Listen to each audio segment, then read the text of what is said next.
সালাম আলাইকুম ভাইয়া। আমি জি, ঢাকা থেকে ওয়ালাইকুম বলছি। আসসালাম রাহমাতুল্লাহ। জি, আমি ঢাকা থেকে বলছি। বলেন বলেন। জি ভাইয়া, ওই যে আপনার সাথে তো আমার অনেকবার কথা হয়েছে। আর আমি তার আগে আল্লাহর কাছে হাজার শুক্রিয়া যে আপনার আলোচনা শুনে দার শুনে আমার অনেক উপকার হয়েছে। আর আগেও এবং আলহামদুলিল্লাহ। এখন আমি প্রতিদিন আমি শুনি আর আপনার জন্য অনেক দোয়া করি। তো আমি সম্প্রতি একটা আপনার ইয়ে শুনে আমি যেটা জানতে পারলাম যে যদি আত্মীয় স্বজনদের কোনোদিন সম্পর্ক ছিন্ন করতে হয় না।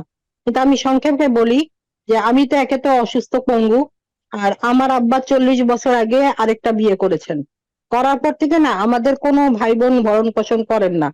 তো এখন আমার মা মরে গেছে আজকে 10 বছর হয়। তো এই আমার তো বিয়েও হয় নাই, আমি তো আমার বাবের আন্ডারে, তাই না?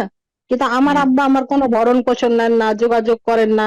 আমার মার তরফ থেকে যে সম্পত্তি পেয়েছে, মানে আমার নানা নানির থেকে পাইছি, ওখান থেকে আমার চিকিৎসাও চলে, আমার ওইভাবে চলছে। আমার তাও আরেক বোনের আন্ডারে থাকি আমি। তা আমারটা জি, আল্লাহর মতো আল্লাহই আমার ব্যবস্থা করে দিচ্ছেন ইনশাল্লাহ। কিন্তু আমার কথা হলো কি, আমার মাঝে মাঝে না অভিমানে আমার আব্বার সাথে আমি কথা বলা বন্ধ করি। কারণ আমার আব্বা তো জীবনে আমাদের ফোন দিলেও খবর নেয় না, আমাকে এসেও দেখে না। মানে অনেক আল্লাহ। অনেক সমস্যা। মোট কথা আমার কষ্ট লাগে। তা আমি যে মাঝে মাঝে আমার এই মান অভিমানে আব্বার সাথে কথা বলা বন্ধ করে দিই, তো এতে কি আমার গুনাহ হবে?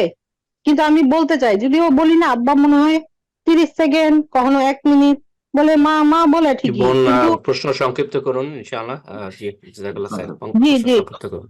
মানে এই তো, এটাই আমার যে আমার কি গুনাহ হবে। মানে আমি নিজে থেকে ফোন দিলে হয়তো আব্বা কথা বলে রেখে দেয়, তো মাঝে মাঝে অভিমানও বন্ধ করি। এতে কি আমার বলছি বলছি বুঝে নিয়েছি আমি। বাপ জালেম, হক আদায় করছে না মেয়ের বা ছেলের। ছেলে মেয়ে কি কথা বন্ধ করতে পারবে? উত্তর হচ্ছে কথা বন্ধ করতে পারবে না। তবে জরুরি নয় যে প্রতিদিন সকাল বিকেল কথা বলতে হবে। হ্যাঁ, যদি আব্বা ফোন করে অবশ্যই রিসিভ করতে হবে। আব্বা যদি কথা বলতে চায় অবশ্যই কথা বলতে হবে। আব্বার সাথে যদি দেখা হয়ে যায় তাহলে অবশ্যই সালাম দোয়া করতে হবে এবং আহ, কথা বলতে, ভালো কথা বলতে হবে। আর মাঝে মধ্যে যোগাযোগ রাখা, মাঝে মধ্যে। এর পরিমাণ নির্ধারণ নাই যে সপ্তাহে একবার করতেই হবে, মাসে একবার করতেই হবে, বা প্রতিদিন একবার খোঁজ খবর নিতে হবে, না, জরুরি না। এটা ফরজ না। তবে ধরেন 2 মাস 3 মাস 4 মাস চলে যাচ্ছে, মাসকে মাস চলে যাচ্ছে, আর আব্বার সাথে যোগাযোগ করছেন না, এটা যায় না। অথবা তিনি ফোন দিচ্ছেন, আপনি এড়িয়ে যাচ্ছেন, আপনি রিসিভ করছেন না, এটা যায় না, এটা দেখো না হবে। আশা করি বুঝতে পেরেছেন। এই জন্য মাঝে মধ্যে, একটু কম হইলেও মাঝে মধ্যে, যেহেতু তিনি জানলেন তিনি হক আদায় করছেন না, সেই জন্য যদি তিনি ভালো মানুষ হইতেন তার সাথে প্রতিদিন যোগাযোগ রাখতাম। এখন প্রতিদিন রাখেন, সপ্তাহে একদিন রাখি, মাসে একদিন রাখি, এটা যায়।